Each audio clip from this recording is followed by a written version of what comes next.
नमस्ते दोस्तों, मैं मौर्य वर्षा मेरे यूट्यूब चैनल पर आप सबका फिर से एक बार स्वागत करती हूँ। जैसा कि हमने पिछले वीडियो में ये देखा था कि मोहन राकेश के 2 नाटक हमारे नेट के सिलेबस में रखे गए हैं। उसमें से आधे अधूरे ये नाटक हमने देखा था। आज हम आषाढ़ का एक दिन या आषाढ़ का पहला दिन ये नाटक देखने वाले हैं। तो चलिए आषाढ़ का एक दिन यह नाटक देखते हैं। आषाढ़ का एक दिन यह नाटक 1958 में प्रकाशित हुआ है। मोहन राकेश ने ऐतिहासिक पात्र कालिदास नंद मल्लिका के द्वारा मनोविज्ञान और अतीतकालीन इन पात्रों को आज के जीवन संदर्भों के साथ जोड़कर एक नए स्वरूप में प्रस्तुत किया है। अब इस नाटक के जो मुख्य पात्र हैं उसमें एक पहला है कालिदास, दूसरा मल्लिका और तीसरा विलोम। ठीक है। अब जो उपपात्र में या गौण पात्रों में आते हैं, प्रिय मंजरी, मैत्रेय, अंबिका जो मल्लिका की माँ है, मातुल। अब दूसरे जो गौण पात्र हैं दंतुल, निक्षेप, रंगिनी, संगिनी, अनुस्वार, अनुनासिक, ये पात्र हो गए। अब इस आषाढ़ का एक दिन इस नाटक का जो विषय है उसमें यह कालिदास के जीवन की घटना का चित्रण है या मल्लिका और कालिदास के प्रेम संबंधों को आधार बनाकर लेखक ने ये नाटक लिखा है। आम आदमी के रूप में कालिदास का जो जीवन चित्रण इसमें आए हैं। आधुनिक बोध का उद्घाटन भी होता है और जो लेखक कवि की जो स्थिति है उसका भी चित्रण यानी व्यवस्था का भी उसमें जो उल्लेख इस नाटक में आया है। ठीक है। अब इस नाटक का जो नायक है कालिदास है, कवि कालिदास। और यह इस नाटक का जो कालिदास है इसमें थोड़ा बहुत अंतर है क्योंकि लेखक ने ऐतिहासिक पात्र तो लिया है लेकिन अपनी कल्पना के आधार पर या कल्पना में विचरण करने वाले ये नाटककार हैं जो कल्पना के आधार पर इसका चित्रण करते हैं। कालिदास और मल्लिका एक दूसरे से प्रेम करते हैं जो भावात्मक रूप से प्रेम है, किंतु कालिदास मल्लिका के साथ विवाह नहीं कर पाता और वह उज्जैन चला जाता है और एक सृजनशील व्यक्तिमत्व है, कविता करता है, लिखता है और इसी कारण उसका वहाँ पर बहुत बड़ा मान सम्मान होता है और वहाँ की राजकन्या प्रियंगु मंजरी से उनका विवाह हो जाता है। अब यहाँ पर जो मल्लिका भावात्मक रूप से कालिदास से प्रेम करती है और जब माँ कहती कि भावना से जीवन चलता नहीं है, इसीलिए वो समझाने पर भी मल्लिका मानती नहीं है और मन ही मन कालिदास को चाहने लगती है। अब कालिदास भी वैसे ही मल्लिका को चाहते हैं। अब निजी जो सत्ता है या अपनी निजी सत्ता की तलाश में अपरिचित देशों में ये कालिदास भटकता है, दोहरी जिंदगी जीता है। दरिद्रता उसे राजश्री की ओर आकर्षित करती है। जैसे उसके जीवन में भौतिक जीवन का सुख, राजाश्रय, परिणति का सुख उसके जीवन में कभी मिलता ही नहीं, वो भोग ही नहीं पाता।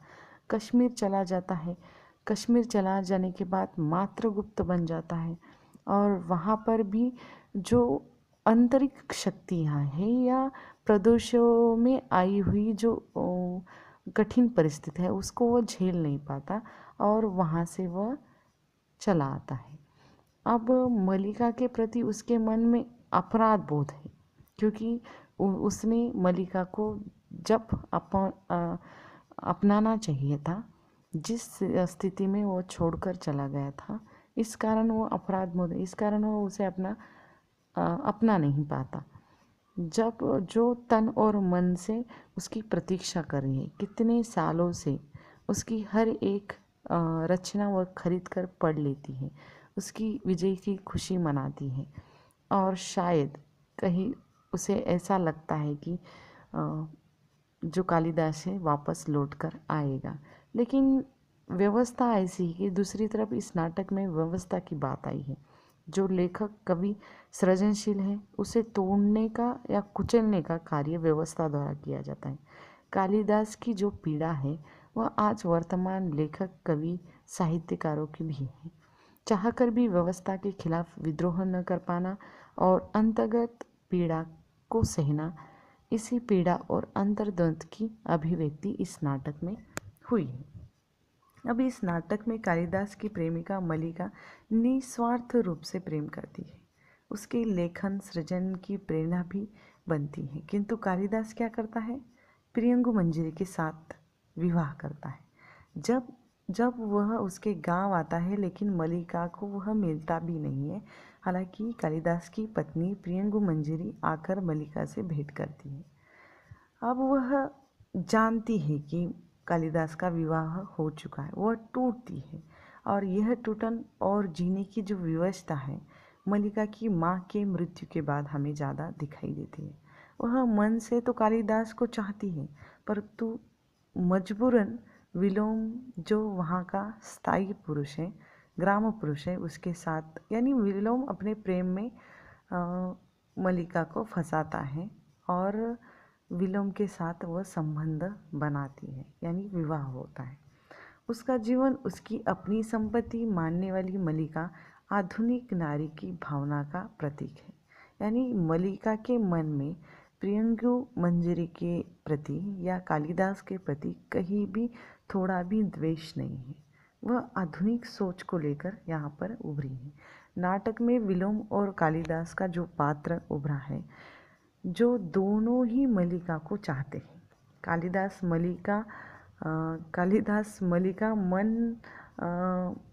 को मल्लिका का मन प्राप्त होता है और विलोम तन प्राप्त करता है। अर्थात एक असफल कालिदास विलोम होता है और एक सफल विलोम कालिदास बन जाता है। अंत में जब कालिदास वापस लौट कर आता है, उसी भी दिन आषाढ़ का पहला दिन होता है, वर्षा हो रही है, और उस स्थिति में जब वह कालिदास से भेंट करने आता है और अपनी इच्छा भी जाहिर करता है, लेकिन तभी एक छोटी सी बच्ची की आवाज़ सुनकर मल्लिका का अंदर चले जाना, यानी वह अपनी बच्ची को लेकर भावनात्मक लगाव में रहती है, तो कालिदास का जो विचार था वो बदल जाता है और वो वापस लौट जाता है। अब मल्लिका चाहकर भी उसके पीछे नहीं जा सकती, क्योंकि मातृत्व की भावना वहाँ आड़े आती है। और यहाँ पर जो कालिदास और मल्लिका का प्रेम है वो सिर्फ मन का ही रहता है और वो तन से कभी एक नहीं हो पाते। यानी मोहन राकेश ने इस नाटक के माध्यम से एक भावनात्मक लगाव या भावनात्मक जो दृष्टि से इस नाटक का जो मंचन किया है, अत्यंत उच्च कोटि का है। लेकिन इस नाटक का जो अंत है वो थोड़ा दुखांत है और विलोम जैसे पात्रों के लिए ये सुखांत भी है। ठीक है, तो ये नाटक यहाँ पर समाप्त करती हूँ। धन्यवाद।